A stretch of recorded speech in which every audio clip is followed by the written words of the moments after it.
There are several different civilizations that are created in ancient Mesopotamia in the Middle East. And one of these civilizations is the Israelites.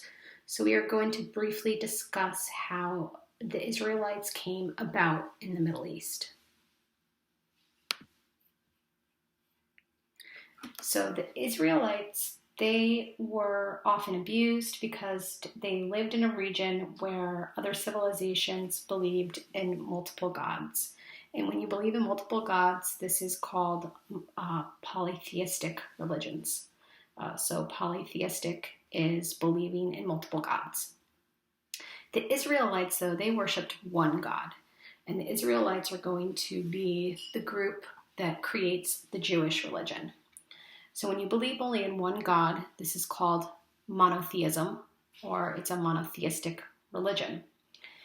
So the Israelites, they believe that there is one God.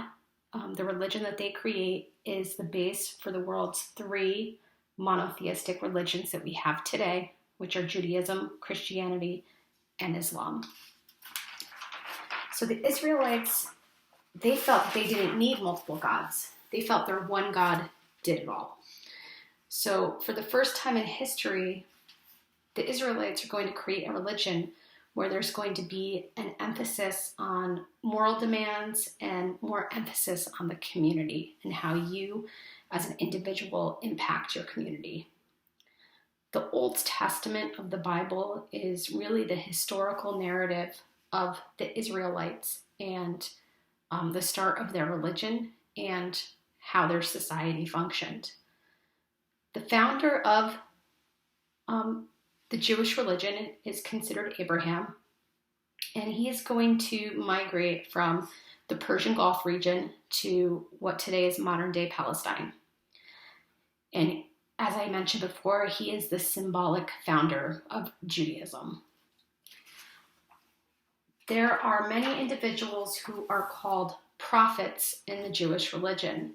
And these prophets, they are considered messengers sent by God to call the people back to God because maybe they're straying away. So Moses is going to be one of these prophets. And Moses, he says that God is superior to all others.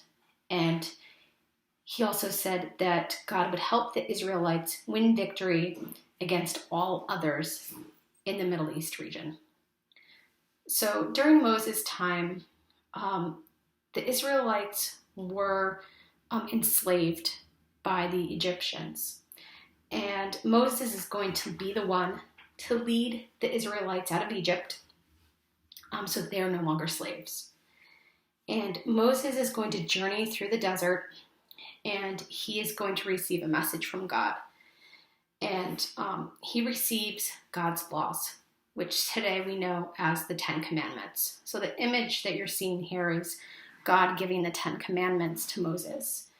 And if you're not familiar with the Ten Commandments, they're basic rules on how you should be a good person in life. So some of the things include that you should only believe in one God, you should honor your mother and father, you shouldn't commit murder. So the religion is really teaching people to better their community and better themselves.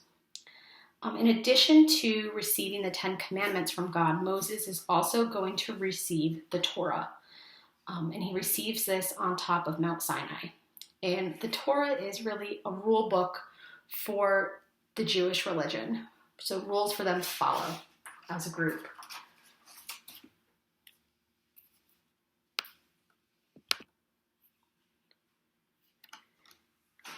As the Jewish religion expands, one of the individuals to really unify all of the Israelites is going to be King David.